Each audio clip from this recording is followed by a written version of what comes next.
Namaku Lina. Aku sudah berumur 57 tahun dan suamiku bernama Badrul yang sudah berusia 65 tahun.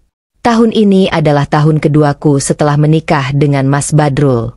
Sebelum menikah dengan Mas Badrul, aku adalah janda 2 orang anak dan sudah mempunyai seorang cucu. Mas Badrul adalah teman akrab suamiku. Dulu setelah suamiku meninggal, kami tak pernah lagi bertemu. Dan sekalinya bertemu ternyata Mas Badrul sudah menduda. Nah, karena kebetulan kami sudah kenal lama, perlahan kami mulai akrab dan akhirnya kami pun menikah. Mas Badrul bekerja sebagai penjaga keamanan di perumahan sebelah kampung kami tinggal. Mas Badrul orangnya sangat baik, tapi karena pekerjaannya mendapat shift malam, jadi aku sering sendirian di rumah. Akan tetapi, semua perlahan berubah sejak kehadiran cucu suamiku, Diki, dari anak pertamanya yang juga dari pernikahan Mas Badrul sebelumnya. Sudah seminggu ini Diki tinggal bersama kami. Ia baru saja tamat SMA dan baru berusia sekitar 18 atau 19 tahunan. Ia tinggal bersama kami karena sedang mengikuti tes lamaran kerja karena rumah orang tuanya jauh di kota sebelah. Diki anaknya begitu pendiam, namun ia juga sering usil. Sejak dia tinggal di sini, rumah kami jadi lebih ramai dan membuat suasana jadi sedikit berwarna. Diki memanggilku dengan sebutan Mami. Jujur saja sebelumnya, aku tidak begitu akrab dengan Diki karena memang kami sangat jarang berjumpa dan lagi pula ini adalah baru tahun kedua aku menjadi istri dari kakeknya. Malam itu masih seperti biasa. Mas Badrul berangkat kerja saat pukul 7 malam. Aku mengantarnya ke pos tempatnya berjaga dan langsung balik ke rumah. Badrul masih di kamarnya. Saat itu aku duduk di ruang tengah nonton TV sambil nyetrika baju. Cuaca saat itu cukup lumayan panas, jadi aku hanya mengenakan daster sederhana saja dengan bahan agak tipis. Seperti biasanya, namun karena sekarang ada Diki yang tinggal bersama kami, maka aku harus sedikit hati-hati. Kadang kalau aku jalan ke dapur, Diki bisa tiba-tiba muncul dan membuat aku kaget. Persis seperti hari itu saat dia meminta tolong padaku. "Mi, ada kopi enggak?" ucapnya sembari keluar dari ruangannya. Kaosnya agak kusut, rambutnya berantakan. Aku melirik sekilas, terus bangkit dari sofa dan bilang, "Ada di dapur." "Kamu mau Mami buatin?" tanyaku. "Kalau Mami mau buatin, ya gak apa-apa," sahutnya dengan cengengesan. Aku pun langsung saja menuju dapur untuk membuatnya kopi. Ketika aku sedang memanaskan air di dapur, aku merasa ada yang ngeliatin, dan beneran saja, ternyata Diki sedang memperhatikanku di ambang pintu dapur. Tetapi ada sesuatu di matanya yang bikin aku agak risih. "Loh Diki, kok kamu ada di sini?" tegurku. "Bosan nih, makanya aku kemari," jawabnya. "Oh ya, Mami, kayaknya gerah banget sama cuaca malam ini ya," ungkapnya sambil menunjuk ke daster. Aku baru sadar kalau ternyata bahannya menerawang jika kena lampu. Aku bergegas berbalik dan mencoba pura-pura sibuk. "Cuacanya biasa aja," jawabku datar. Diki tertawa kecil melihat sikapku. Aku langsung menyodorkan gelas kopi yang telah kuseduh ke dia dan langsung buru-buru balik ke ruang tengah. Entah kenapa, sejak ada Diki, rasanya rumah jadi lebih sempit. Setiap kali dia ada di dekatku, jam sudah pukul 11 malam. Aku masih duduk di ruang tamu asik sambil nonton TV, sementara Diki masih di ruangannya. Rumah terasa begitu sepi, cuma suara kipas angin dan suara TV yang menghiasi malam. Mas Badrul baru pulang besok pagi.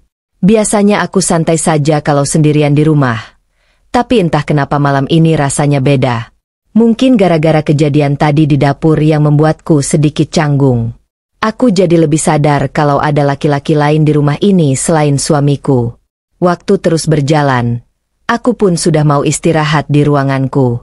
Sesampai di ruanganku, aku langsung menanggalkan karet rambut biar lebih santai. Baru saja aku mau istirahat, tiba-tiba aku langsung dikejutkan dengan suatu suara. Ketika aku nengok ke sudut kamar, tepatnya ke arah lemari tua dekat jendela, ternyata ada seekor tikus yang sedang berlarian. Dengan spontan, aku berteriak. Jantungku berdebar kencang. Aku memang paling takut sama tikus. Aku memanggil Diki dengan berteriak dan berharap dia bisa dengar. Dan saat itu pula, dia menuju ke ruanganku. "Kenapa, Mi?" tanyanya. "Ada tikus di lemari," sahutku menunjuk ke arah lemari dengan wajah panik. Diki masuk dengan santai, matanya masih terlihat mengantuk. "Cepetan cariin," tegasku. Aku begitu takut jika tiba-tiba tikusnya lari ke arahku. Diki terlihat tertawa kecil sambil ngecek ke bawah lemari. "Kok nggak ada, Mi?" tanyanya. "Ada loh, tadi Mami dengar suaranya," ucapku lagi. Diki berusaha mencarinya walau tanpa hasil. "Udahlah Mi, mungkin dia udah kabur," kata Diki yang akhirnya berdiri sambil melihatku dengan sedikit tertawa. "Jangan asal ngomong loh Diki, nanti tiba-tiba nongol lagi gimana?" ujarku. "Aku nggak bakal bisa tenang," kujarku. Diki melirikku dengan nyender di lemari. "Terus gimana Mi?" tanyanya saat itu. Aku begitu dilema. Aku ragu-ragu mau mengatakan jika aku takut istirahat sendiri, tapi kalau beneran tikusnya masih ada dan tikusnya naik, aku sudah pasti nggak bisa membayangkannya. Dengan terpaksa, aku memberanikan diri untuk minta tolong pada Diki. "Diki, tolong temenin Mami di sini bentar aja ya. Kira-kira sampai Mami terlelap aja," pintaku. Diki sedikit terperangah saat aku berkata seperti itu. "Hah, serius Mi?" tanyanya memastikan. Aku mengangguk pelan dan dia hanya tersenyum. "Ya udah, aku ambil bantal dulu," jawabnya. "Yumi," ucapnya. Aku hanya mengangguk, dan tiba-tiba perasaanku ada yang tak wajar, yang gak bisa dijelaskan dengan kata-kata. Karena selama menikah dengan Mas Badrul, dia sangat jarang pulang saat malam karena ia harus bekerja. Awalnya aku dan Diki masih normal saja, walaupun kami ada di ruangan yang sama. Aku istirahat di tempat peristirahatanku, sementara Diki ia beristirahat di lantai yang beralas tikar. Singkat cerita, keesokan malamnya Mas Badrul cuti dari kerjanya karena sudah lama tak memenuhi kewajibannya. Malam itu Mas Badrul memberikan semua kewajibannya terhadapku. Namun betapa bodohnya aku saat itu. Aku benar-benar lupa kalau di ruangan sebelah ada Diki, cucunya suamiku. Saat itu aku sungguh tak nyaman untuk mengekspresikan semuanya. Aku mencoba untuk mengontrol dan tidak bersuara. Namun aku tetap tak bisa. Besoknya aku tetap bersikap seperti biasa. Dan malamnya Mas Badrul sudah bersiap berangkat kerja untuk shift malamnya lagi. Setelah suara motornya Mas Badrul menjauh, rumah kembali menjadi sepi. Saat itu aku duduk di ruang tamu sambil nonton TV. Sementara Diki ia duduk di karpet sambil mengotak-atik HP-nya. Tiba-tiba tanpa melihat ke arahku, dia berkata, "Nih, kalau lagi berlayar, jangan berisik, suaranya bikin ganggu tahu," ucapnya. Aku yang lagi memakan camilan saat itu langsung tersedak mendengar peringatan dari Diki.